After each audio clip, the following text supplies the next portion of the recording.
Hello everyone, this is Harpreet Singh. Welcome to our channel study for sure. आज हम बात करेंगे इंडिया के डिफेंस कोलैबोरेशन के बारे में, जो कि साउथ ईस्ट एशिया के साथ हम बढ़ा रहे हैं। और डेफिनेटली इंडिया की जो एक्ट ईस्ट पॉलिसी है उसके तहत ये चीज़ें संभव हो पा रही हैं। रिसेंटली इंडिया इंडोनेशिया में डील हुई है और डिफेंस के रिगार्डिंग, मैरीटाइम सिक्योरिटी के रिगार्डिंग क्या क्या कहा, कंप्लीट डिटेल डिस्कस करूंगा। उससे पहले छोटी सी रिक्वेस्ट है, प्लीज़ हमें सब्सक्राइब, लाइक और शेयर ज़रूर करें। वेरियस न्यूज़ आउटलेट्स में आपने कई चीज़ें पढ़ी होंगी। रिसेंटली हमने मीडियम रेंज बैलिस्टिक मिसाइल भी, उसका नया वर्जन जो था वो टेस्ट किया था सक्सेसफुली। और अभी के लिए इंडिया इंडोनेशिया के जो समझो कि एयर मार्शल हैं वो भारत में आए हुए हैं। और seventh India Indonesia joint defence cooperation committee बैठी न्यू दिल्ली में। इसकी जो भी इसके रिगार्डिंग प्रोजेक्ट्स हैं आने वाले समय में दोनों देशों के बीच में, उनके बारे में बातचीत हुई। और डेफिनेटली आने वाले समय में इंडिया जो है अपना डिफेंस एक्सपोर्ट जो है साउथ ईस्ट एशिया की तरफ भी बढ़ाने वाला है। और ये क्यों इसलिए ज़रूरी है, क्योंकि इसमें डिफेंस के रिगार्डिंग ही नहीं, मैरीटाइम सिक्योरिटी को भी मद्देनज़र रखते हुए इंडिया जो है वो चाहता है कि साउथ ईस्ट एशिया की जो मार्केट है उसको कैप्चर किया जा सके। ये हमारे लिए एक बूस्ट की बात है under make in India program. वहीं पर इंडिया और इंडोनेशिया के जो रिलेशंस हैं वो काफ़ी एज ओल्ड हैं। हिंदू, बुद्धिस्ट हो गए या फिर रामायण हो, महाभारत हो, इन चीज़ों का वर्णन जो इंडोनेशिया की हिस्ट्री है उस पर, उसमें भी जिक्र है इस चीज़ों का। बिकॉज द थिंग इज़ कि कई साल पहले, कई दशकों पहले जो हमारा कल्चर था वो काफ़ी वाइड स्प्रेड था। ये इंडोनेशिया कवर्ड करता था और काफ़ी हमारे जो साउथ इंडिया के जो राजा महाराजा थे उनका भी जो इन्फ्लुएंस रहता था वो साउथ ईस्ट एशिया की तरफ रहता था। और great epics like Mahabharata, Ramayana, इसका भी ये अपने ड्रामास में यूज़ करते हैं या फिर एपिक्स को दर्शाया जाता है। अभी के लिए आपको ये भी समझना होगा कि ये रिलेशन अभी के नहीं बने हैं। जब हमने समझो कि आज़ादी हासिल की थी उसके बाद से ही जवाहरलाल नेहरू और सुकर्णो के बीच में काफ़ी मजबूती थी, रिश्ते काफ़ी मजबूत थे, फ्रेंडशिप ट्रीटी साइन हुई थी। और यही नहीं, इंडिया ने सुकार्नो के साथ मिलकर नाम, जो कि नॉन अलाइंड मूवमेंट है जिसकी स्थापना 1961 में होती है, उसमें भी पार्टिसिपेट किया था। यानी कि हम फाउंडिंग मेंबर थे। कहीं ना कहीं इंडोनेशिया जो है उसका इफेक्ट हमारे देश पर या फिर हमारा जो कल्चर है इंडोनेशिया के साथ काफ़ी मिलता जुलता है। और इसी चीज़ को बढ़ाने के लिए 1991 में हमने लुक ईस्ट पॉलिसी को एक्सेप्ट किया, अडॉप्ट किया। और देखो उसके बाद से बायलैटरल टाइज जो थे वो काफ़ी मजबूत हुए, पॉलिटिकली, सिक्योरिटी वाइज या फिर defence, commercial ties, cultural fields जो हो गई, वेरियस चीज़ें हमें कल्चर के तहत भी जोड़ती हैं। हम चाहते हैं कि आने वाले समय में डेफिनेटली हमारा जो स्कोप है या फिर हमारी जो डिफेंस इंडस्ट्री है वो आगे तक बढ़े। और इसके चलते हम एक्ट ईस्ट पॉलिसी को लेकर आए थे जो कि 2014 में लाई गई थी। और देखो अभी के लिए हमारा जो ट्रेड है वो भी काफ़ी हाइक हुआ है। $2 बिलियन के करीब हम आसियान के साथ ट्रेड करते हैं। आसियान का मतलब होता है association of south East Asian Nations. और इसमें 10 कंट्रीज आती हैं, जैसे कि लाओस हो गया, वियतनाम या various other Nations including Philippines हो गया, ठीक है, Indonesia, Malaysia, various other countries. अभी के लिए आसियान की जो फाउंडिंग मेंबर्स हैं वो हैं थाईलैंड, मलेशिया, इंडोनेशिया, सिंगापुर और फिलीपींस। उसके बाद ये बढ़कर 10 हो जाते हैं।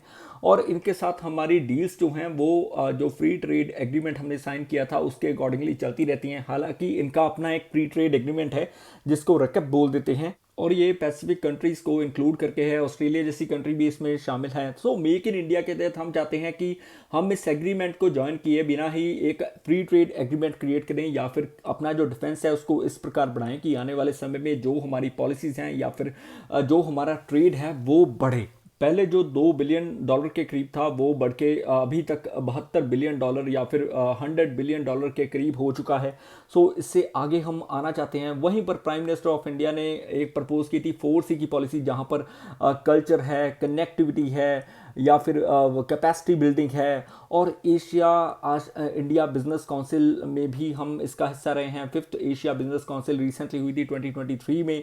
और यही नहीं, कॉमर्स के रिगार्डिंग भी हम बात कर रहे हैं। यानी कि आने वाले समय में इंडिया चाहता है कि हमारी जो डील्स हैं, हमारा जो ट्रेड है वो आसियान कंट्रीज़ के साथ इम्प्रूव हो, क्योंकि इससे हमें काफ़ी फ़ायदा होने वाला है। इसके तहत गवर्नमेंट काम भी कर रही है। रिसेंटली अगरतला अखूरा रेल लिंक जो कि बांग्लादेश इंडिया को कनेक्ट करता है, और वहीं पर 15 किलोमीटर का ये रेल लिंक है। और यही नहीं, आने वाले समय में डेफिनेटली एक रोड डेवलप किया जाएगा जिसको बोलते हैं Kaladan multi modal transit transport project, जिसके तहत ट्राइलेटरल हाईवे बनाने की संभावना है और ये कहा जाता है कि इससे काफ़ी बेनिफिट होगा। जापान भी काफ़ी इंटरेस्टेड है, जापान के साथ हम वेरियस प्रोजेक्ट्स कर रहे हैं इंप्रूवमेंट के लिए रिगार्डिंग रोड कनेक्टिविटी के रिगार्डिंग, और हाइड्रो इलेक्ट्रिक पावर प्रोजेक्ट्स पर भी काम कर रहे हैं under India Japan act east forum के तहत।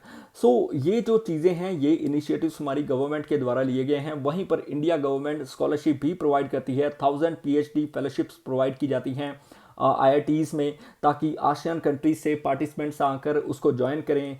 हमारा जो समझो कि एक रुतबा है या हमारा जो एक वेल बींग होने का स्टेटस है वो कायम रहे, और हम चाहते हैं कि डेफिनेटली जो हमारा प्रभाव है वो आसियान कंट्रीज पर और बेहतर ढंग से पड़े, ताकि वो हमारे साथ हर फॉरम हर एस्पेक्ट में जुड़ें।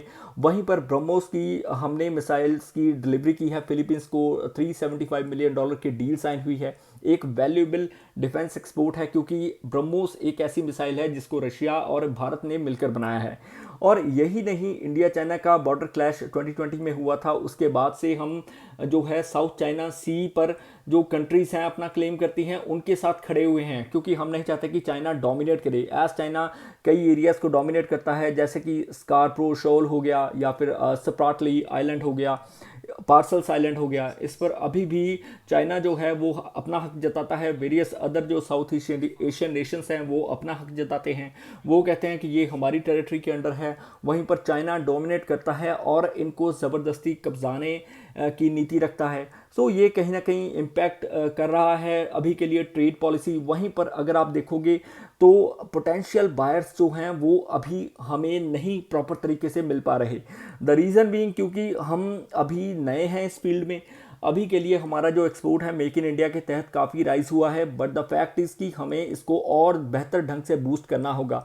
इंडिया आसियान के जो टाइज हैं वो काफ़ी मजबूत रहे हैं। 2022 से हमने पहली ASEAN India defence ministers informal meeting conduct की थी कंबोडिया में, और देखो ये चीज़ें दर्शाती हैं कि भारत का जो रुतबा है, या फिर मैं बोलूँ कि हमारी जो पावर है, मैन्युफैक्चरिंग स्किल्स हैं या कैपेसिटी है, वो काफ़ी बेहतर हुई है और बड़ी है।